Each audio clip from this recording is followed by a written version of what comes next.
Namaskar, welcome to the MKN universe. Let's explore the detail behind the atomic force microscope. जरा सोचिए, उन चीजों को देखना या छूना कैसे मुमकिन है जो हमारी इंसानी आंखों के लिए पूरी तरह से अदृश्य हैं?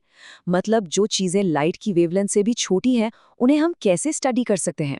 आज के इस रोमांचक विश्लेषण में हम एटॉमिक फोर्स माइक्रोस्कोप या शॉर्ट में कहें तो एएफएम के पीछे के शानदार विज्ञान को डिकोड करने वाले हैं। अब आपके दिमाग में ये सवाल आ सकता है कि एक अकेले परमाणु यानी सिंगल एटम को छूना आखिर कैसे पॉसिबल है। देखिए, 1980 के दशक से पहले एटॉमिक लेवल पर चीज़ों को देखने का मतलब था पूरी तरह से इलेक्ट्रॉन माइक्रोस्कोप पर निर्भर रहना।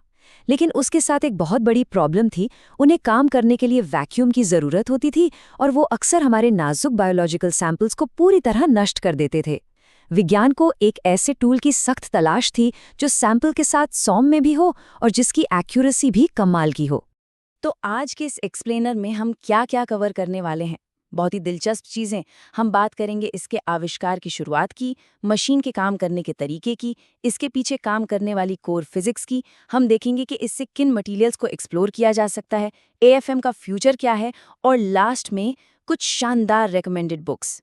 चलिए शुरू करते हैं हमारे पहले हिस्से से, आविष्कार की शुरुआत। पुरानी माइक्रोस्कोपिक तकनीक की जो कमियां थीं, उन्हें दूर करने की ये यात्रा ज्यूरिक में आईबीएम रिसर्च से शुरू हुई। इस तकनीक का इवोल्यूशन सच में हैरान करने वाला है।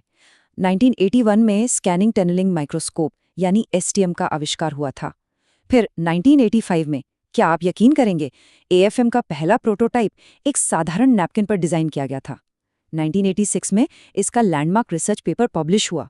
इसके बाद 1993 में टैपिंग मोड का आना एक गेम चेंजर साबित हुआ और अब 2000 के दशक के बाद से तो हम हाई स्पीड एएफएम का इस्तेमाल कर रहे हैं। ये टाइमलाइन हमें दिखाती है कि नैनो टेक्नोलॉजी कितनी तेजी से आगे बढ़ रही है। इसके जो को-इन्वेंटर थे गर्ड बिनिग, उन्हें एक बहुत ही ब्रिलियंट आइडिया आया। उन्होंने सोचा कि इलेक्ट्रिक करंट को मापने के बजाय अगर हम सैंपल और टिप के बीच के फिजिकल फोर्स को मापें तो हम कांच और प्लास्टिक जैसे इंसुलेटर्स को भी आसानी से देख पाएंगे। अगर इसे सिंपल भाषा में समझें तो ये उपकरण असल में दुनिया की सबसे छोटी रिकॉर्ड प्लेयर सुई की तरह काम करता है। आइए अब इसके दूसरे हिस्से पर चलते हैं, मशीन की कार्यप्रणाली। इस डिवाइस को समझना बिल्कुल वैसा ही है जैसे आप इमेजिन करें कि एक हेलीकॉप्टर किसी अनजान पहाड़ का नक्शा बना रहा है।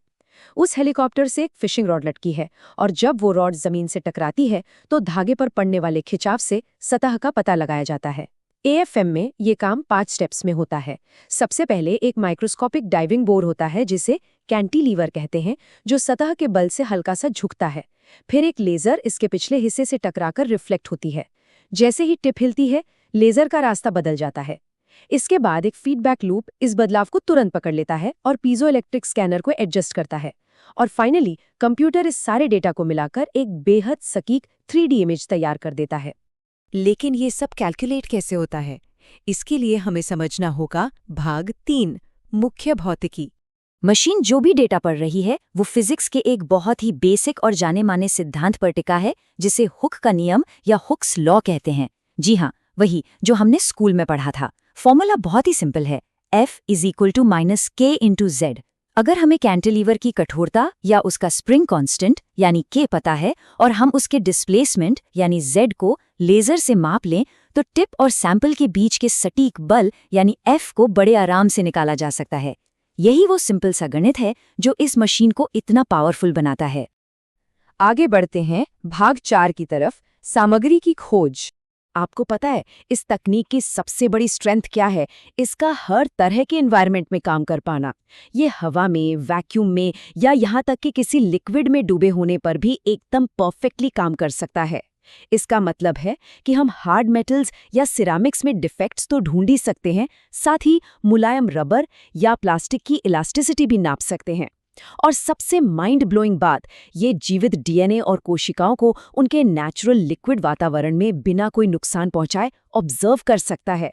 ये सिर्फ उनकी 3D पिक्चर नहीं बनाता, बल्कि वो कितने कठोर हैं, कितने लचीले हैं और कितने चिपचिपे हैं, ये भी बता देता है। तो अब सवाल उठता है कि आगे क्या? आइए देखते हैं भाग 5, एएफएम का भविष्य। विज्ञान अब सिर्फ स्थिर यानी ठहरी हुई चीजों को देखने से बहुत आगे जा चुका है। आज की लैब्स वीडियो रेट AFM के युग में पहुंच चुकी हैं, जहां हम बायोलॉजिकल प्रोसेस को लाइव रियल टाइम में देख सकते हैं, जैसे किसी सेल के ऊपर प्रोटीन का चलना। इसके अलावा क्वांटम सेंसिंग से जल्द ही AFM टिप का उपयोग करके एक अकेले इलेक्ट्रॉन के मैग्नेटिक फील्ड का पता लगाया जा सकेगा। और तो और AI से लैस मशीनें भविष्य में बिना किसी इंसानी मदद के नए मॉलिक्यूल्स की खोज करेंगी। लेकिन जो चीज़ शायद साइंस फिक्शन जैसी लगती है वो है नैनोलिथोग्राफी। इस टिप का इस्तेमाल हम सिर्फ चीज़ों को देखने के लिए नहीं बल्कि एटम दर एटम जोड़कर नई संरचनाएं बनाने के लिए कर सकते हैं। ये बेसिकली एटॉमिक लेवल की 3D प्रिंटिंग है। जरा सोचिए, ये हमारे मैन्युफैक्चरिंग के तरीके को पूरी तरह से पलट कर रख देगा। और अब हमारा आखिरी भाग, आवश्यक पठन। अगर आप इन मशीनों की वर्किंग और इसके पीछे के फिजिक्स को और गहराई से समझना चाहते हैं, तो एक्सपर्ट्स द्वारा लिखी गई ये 3 किताबें मैं ज़रूर रेकमेंड करूंगी। पीटर ईटन और पॉल वेस्ट की किताब एक बेहतरीन प्रैक्टिकल हाउ टू गाइड है। रोलैंड विज़ेनडेंजर की किताब को तो इसकी थियोरेटिकल फिजिक्स की बाइबल ही कहा जाता है, और माल्गोज़ाता लेका की किताब आपको सिखाएगी कि कॉम्प्लेक्स मटीरियल्स की मैकेनिकल प्रॉपर्टीज़ को कैसे मापा जाए। तो इस पूरी चर्चा से हमें नैनो टेक्नोलॉजी के इस कमाल के टूल की एक बहुत ही क्लियर पिक्चर मिलती है। मैं आपको इस एक सवाल के साथ छोड़ना चाहता हूँ। ज़रा इमेजिन कीजिए, जिस दिन हम एटम्स को एक एक करके जोड़कर सीधे नई मशीनें या दवाइयाँ बनाने लगेंगे, तो ये दुनिया कैसी दिखेगी? For PDF and assessment, check the description. Subscribe to the channel for quick and more updates.